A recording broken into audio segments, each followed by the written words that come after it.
Assalamualaikum warahmatullahi wabarakatuh. Hello, good morning everyone. Thank you very much for coming. First of all, let me introduce myself. My name is Firmansyah, but you can call me Ivan. I'm a college student of Antropologi department at Universitas Airlangga in Surabaya, Indonesia. I'm here today to present about Indonesian puppet performance, also known as Wayang Kulit. The purpose of this presentation is to give education about Wayang Kulit and some animation principles behind it.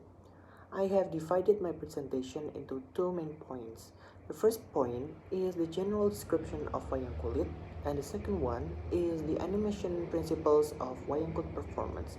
And if you have any questions, feel free to contact me on my WhatsApp Messenger on 0812 4624 1720. In these 3 to 5 minutes of my presentation, I would like to start with the first point. Wayang Kulit is the Indonesian shadow puppet theater which already been acknowledged in worldwide organization with pieces of its intangible culture. Indonesian Wayang Kulit has already been known as originating on Java by UNESCO. Wayang is an elaborate performance style which includes music and puppetry. It has spread throughout Indonesia and has become quite diverse across its range. The shadow puppets are projected on a lit screen from behind. The puppetry is accompanied by complex music utilizing gamelan drums and bronze instruments. Wayang has been an important part of Indonesian culture for many years, with the puppeteers regarded as repositories of moral and aesthetic values. Wayang narratives were drawn on native traditions from these areas as well as from India and Persia. Wayang Kulit uses finely carved and painted leather puppets moving behind a screen to make the audience see the shadows only. Wayang is an Indonesian word for theater, literally shadow in the Javanese language, one of the local language. The Javanese word for shadow or imagination also connotes spirit.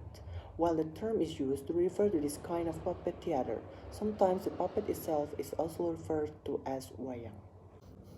So now let's move on to the second point, which is the animation principles of Wayang Kulit performance.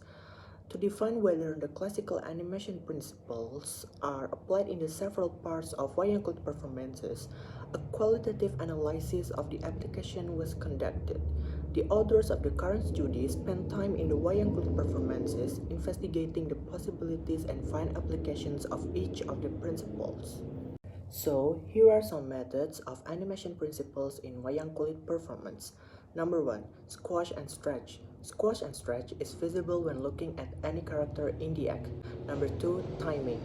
In the big character, such as Buto or the giant in the story, the character will move slow and heavy. In the other hand, the small character will move faster and light. From there, it will show the timing that a dalang shows to create the volume of each character. Number 3. Anticipation. Example is the movement of before hitting something in the fight scene. The puppet will move its hand to the back first before it moves to the front to the rival. This first movement before hitting shows the anticipation movement that will bring the feel of natural moves. Number 4. Staging. Perform all the characters in the middle of the screen with two gunungan as the border of left and right screen. As the scene begins, usually we'll start it with a fade-in character from the center.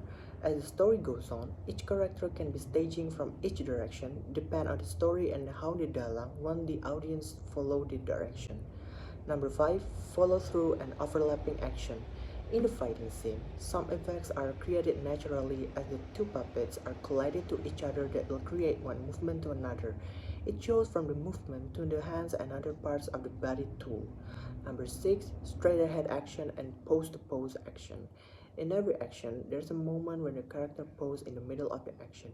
Example, in the fighting scene, after hitting the enemy, sometimes the character will pose to laugh in the middle of fight where the opponent will fall down. This will create more interest in the act. Well, so this is the end of my presentation. Hopefully, it gives you some new insights about Indonesian Wayang Kulit. I would suggest you to stay tuned on our local culture no matter what. If you have any questions, contact me on my WhatsApp number which I mentioned earlier. Thank you for your attention and wassalamualaikum warahmatullahi wabarakatuh.